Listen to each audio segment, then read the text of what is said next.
আসসালামু আলাইকুম। পুতিন কাকুর ফ্যান ফলোয়াররা কারা কারা আছেন একটা আওয়াজ দিতে পারে। তবে এই লোকটার প্রতি আমার ভরসা আছে, বিশ্বাস করেন।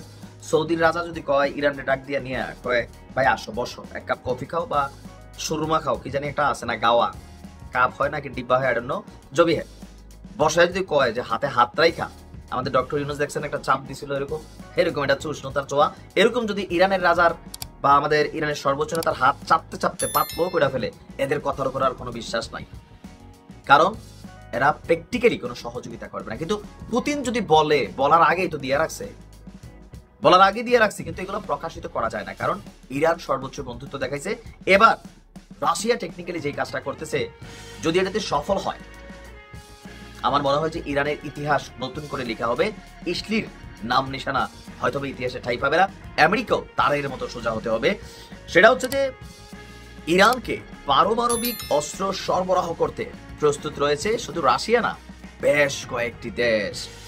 রাশিয়ার নিরাপত্তা পরিষদের ডেপুটি চেয়ারম্যান দিমিত্রি মেদভেদেভ, যিনি পুতিনের স্পোকার হিসেবে কাজ করেন, আপনার ইরানের পারমাণবিক স্থাপনায় মার্কিন বিমান হামলার পর রাশিয়ার সাবেক প্রেসিডেন্ট পুতিনের রাইট নাও সবচেয়ে কাছের ঘনিষ্ঠ মানুষ, তিনি বলছেন বেশ কয়েকটি দেশ ইরানকে এবার সরাসরি পারমাণবিক অস্ত্র সরবরাহ করতে প্রস্তুত। আর তুর্কি ভিত্তিক টিআরটি ওয়াল তারা এই তথ্য দিয়ে বলছে, বর্তমানে রাশিয়ার নিরাপত্তা পরিষদের যিনি ডেপুটি চেয়ারম্যান আছেন, তিনি বলছেন যে বেশ কয়েকটি দেশ ইরানকে সরাসরি তাদের পারমাণবিক অস্ত্র সরবরাহ করতে চায়। ইরানের লক্ষ্যবস্তু স্থাপনাগুলোতে ন্যূনতম বা কোনো উল্লেখযোগ্য ক্ষতি হয়নি। আমি প্রথম থেকে বলছি, সারাদিন যে নিউজগুলো শুনছেন একটা আইডিয়া তো হয়েছেই। প্রথমত ইরান প্রথমে তাদের টার্গেট থেকে জিনিসগুলো সরাই ফেলছে, ওই যে স্বর্ণ।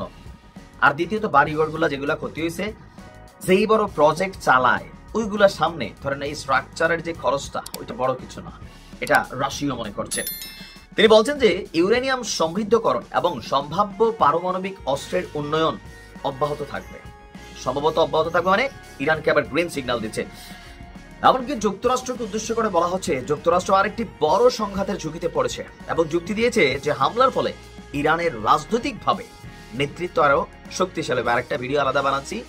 আমেরিকা বিশ্বাস করেন এই হামলার মাধ্যমে ইরানের কি যে উপকার করছে, এটা আপনার আমি বুঝাইতে পারবো না, পরের ভিডিওতে বোঝানোর চেষ্টা করব। এর আগে রাশিয়া বলছে যে একটি সার্বভৌম রাষ্ট্রের ভূখণ্ডে একটি এত বড় দেশ এই যে ক্ষেপণাস্ত্র এবং বোমা হামলা চালাইছে, এটা একটা দায়িত্ব জ্ঞানহীন পাগলামি সিদ্ধান্ত।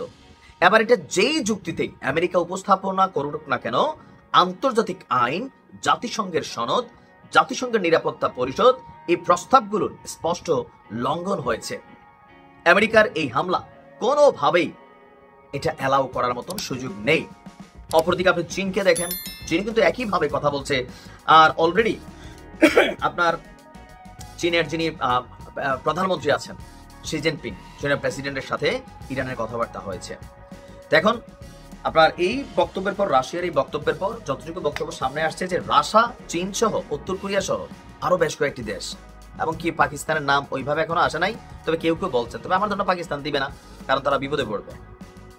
এটা ইরানের জন্য হিতে বিপরীতে হিত হইছে। তারা চাইছিল কি করতে, আর ঘটতেছে কি, বিশ্বব্যাপী ইরান সিম্পেথি পাচ্ছে, মানুষের কাছে ভালোবাসা পাচ্ছে।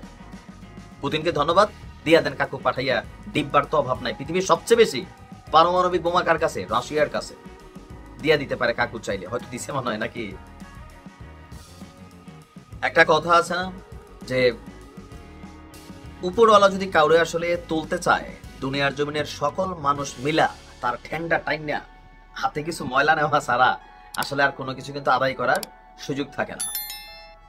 ইরানকে কি পরিমাণ যে পজিটিভ একটা জায়গায় নিয়ে গেছে আমেরিকায় হামলার মাধ্যমে, আপনি বিশ্লেষণটা শুনলেই বুঝতে পারবেন।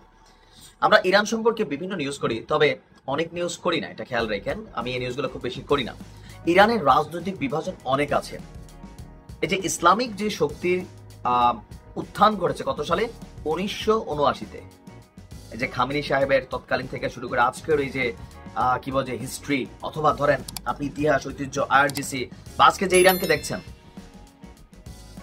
সেই ইরানকে আজকের জায়গায় আনার মধ্যে একটা জিনিস ইরান কিন্তু ভেতরে ভেতরে করতে পারে না, যেমন বেশ কিছু আইন, এগুলোর জন্য জনগণের একাংশ বিগড়েছে, যেমন হিজাব নিয়ে রাস্তায় পিটায়।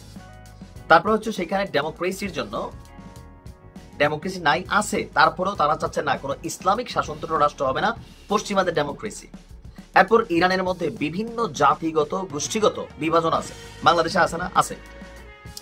শেখ হাসিনার ইস্যুতে যখন সবাই এক হয়ে গেছিল তখন কিন্তু সরকার পতন ঘটানো সম্ভব হয়েছে। কেন? যখন কোনো টার্গেটকে উদ্দেশ্য করে সব মানুষ একটা সেন্টিমেন্টে আসে, অনেক কিছু ঘটাইতে পারে। বাংলাদেশের সাম্প্রতিক ঘটনা থেকে এটা তো আপনারা জানেনই। তো এর মাঝখানে এই যে ইরানের মধ্যে আভ্যন্তরীণ বিভাজন ছিল, এবং কি এই যুদ্ধ যখন ইসরায়েল এবং ইরানের মধ্যে চলছিল তখনও সরকার পতনের জন্য, সরকার উৎখাতের জন্য একটা ষড়যন্ত্র চলছিল, এবং জনগণের একাংশ এটা মাইনা নিছিল। কিন্তু রাইট নাও এই পারমাণবিক স্থাপনা এটা কি কোনো ব্যক্তি, এটা রাষ্ট্রের। পারমাণবিক স্থাপনা বা যে কোনো স্ট্রাকচারাল ডেভেলপমেন্ট অথবা যে কোনো কিছু, এগুলা কি রাষ্ট্রের সম্পত্তি। এখন যার হাত দিয়ে হোক, তার হয়তো এতদিন অপছন্দ হয়েছে। তথ্যসূত্র বিশ্লেষণ বলছে যে গেল 48 ঘন্টায় ইরানের রাজনৈতিক দলগুলো এক হয়ে গেছে মোটামুটি। জনগণের মধ্যে যুদ্ধের বিরুদ্ধে যে অবস্থান ছিল, জনগণ এটার পক্ষে চলে আসছে। আমেরিকার হামলার পর লক্ষ লক্ষ মানুষ রাজপথে নেমে আসছে। সবার মানে একটাই দাবি, কোনটা? বিচার করতে হবে। যেহেতু যুদ্ধ নামছে, জিতে আসতে হবে, খালি হাতে ঘরে ফিরা যাবে না।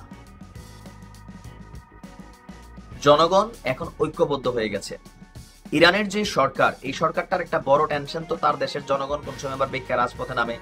ইসরায়েল কি পরিমাণ ট্রাই করছে যুদ্ধের প্রথমেই জনগণকে রাজপথে নামার। খামেনির এই সরকারকে বা এই সরকারকে উৎখাত করার জন্য অনেক পদক্ষেপ নিছে। আমেরিকা সরাসরি ডাক দিছে, টাকা পয়সা খরচ করছে। ইলন মাস্ক তার স্টারলিংক এর মাধ্যমে, মানে ইরানের সরকার যখন সিস্টেম একটু খারাপ দেখছে, ইন্টারনেটটা বন্ধ করে দিয়েছিল। বাংলাদেশ না, সবাই বন্ধ করে। তো ওই মুহূর্তে মাস্ক তার ইন্টারনেট সাপ্লাই দিছে। কেন?